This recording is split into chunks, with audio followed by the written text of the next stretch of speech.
Kansas. Madam President, I rise today in support of SJ Resolution 63, a resolution to terminate the COVID-19 National Emergency Declaration. It has now been more than 2.5 years since this first issued proclamation declaring the national emergency concerning the novel coronavirus disease outbreak, and it's been extended twice already by President Biden since the initial declaration, most recently February of this year. It is with this national emergency declaration, in tandem with other additional emergency powers currently invoked by the President, which this administration is manipulating to supersize government powers. And now it's obvious they need these powers to continue their spending spree, to enact their radical partisan agenda, and grow government dependency through further expansion of our welfare state. Today marks the third time many of us have come to the floor to terminate the emergency declaration. In March, we brought an identical resolution to this floor under the expedited procedure contained in that National Emergency Act that passed this body 48-7. That's right, this body passed this same resolution 8 months ago. Since then, even more evidence shows the emergency phase of this pandemic has come and gone. The number of new patients admitted to hospitals with confirmed cases of COVID-19 remains near lows since the start of the pandemic. And the same is true of emergency department visits. Let me point out that the percent of individuals diagnosed with COVID-19 visiting emergency rooms represents less than 2% of ER visits nationwide. And just last week, the World Health Organization announced COVID-related deaths have dropped 90% globally compared to February of this year, again, shortly before our March vote the Senate took to terminate this same national emergency declaration. Again, this body passed this same resolution 8 months ago, and the clinical situation on the ground has only improved.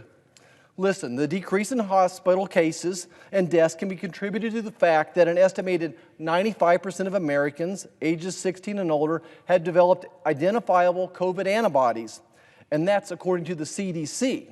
This includes individuals who have gained immunity through natural infection, as well as those who have received the vaccine. More than 646 million doses have been administered, and 227 million Americans are fully vaccinated, nearly 70% of the population.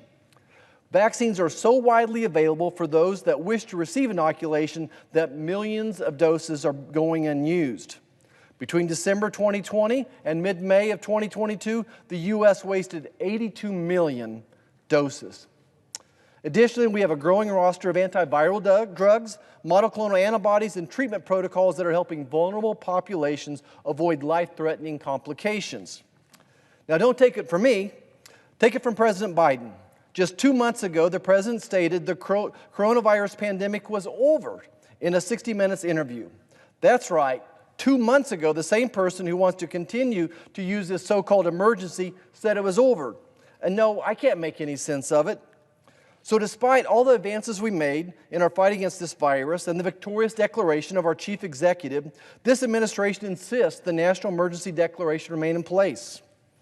And to add insult to our intellect, just last week the White House failed to alert states of any intent to lift the public health emergency, another emergency power used to greatly expand government powers so American lives and validate their continued expansion of government spending and programs.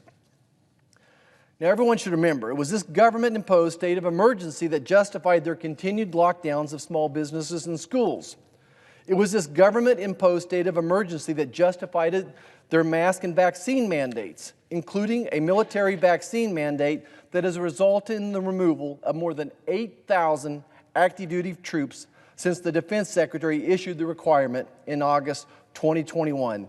8,000 active-duty troops dismissed because of this mandate. Today, our businesses and children suffer the consequences. Too many businesses are now shuttered, and our youth struggle with low academic performance and stunning record numbers of mental health issues. And lest we forget, it was this government-imposed state of emergency that justified President Biden and congressional Democrats' spending binge, increasing the total government spending by more than $9 trillion since February of 2021 and lighting the fire for record inflation. And most recently, it was the National Emergency Declaration that the President used as justification to extend the payment pause and cancel up to $10,000 in outstanding federally held student loan balances and even a more generous $20,000 for Pell Grant recipients. Well, thankfully, a federal judge in Texas ruled last week that the loan forgiveness plan was unlawful and must be vacated, stating that the program was, and I quote, "one of the largest exercises of legislative power without congressional authority in the history of the United States," end quote. Now, I want to say this again. This was not me, not a politician, not a conservative blog. This came from a federal judge. Listen again to what he said. This is, quote, "one of the largest exercises of legislative power without congressional authority in the history of the United States," end quote. So while the law being cited by the President does not authorize him to grant the unfair relief that would have cost the federal government and taxpayers more than $400 billion, his actions show this White House is more than willing and able to use this emergency declaration to advance as many of their inflationary giveaways as possible. Folks, where and when does this power grab stop? Congress must take the responsible action of reining in this massive expansion of government and restore Americans' fundamental rights by terminating the COVID-19 National Emergency Declaration. As for the elements of the pandemic response that are working and needed, let's codify them into law. Let's work with the White House and with their friends across the aisle and exercise our Article I powers and do so through the legislative process. I encourage all my colleagues to join me and once again support our resolution to terminate the COVID-19 National Emergency Declaration. Thank you, Mr. President, and I yield back.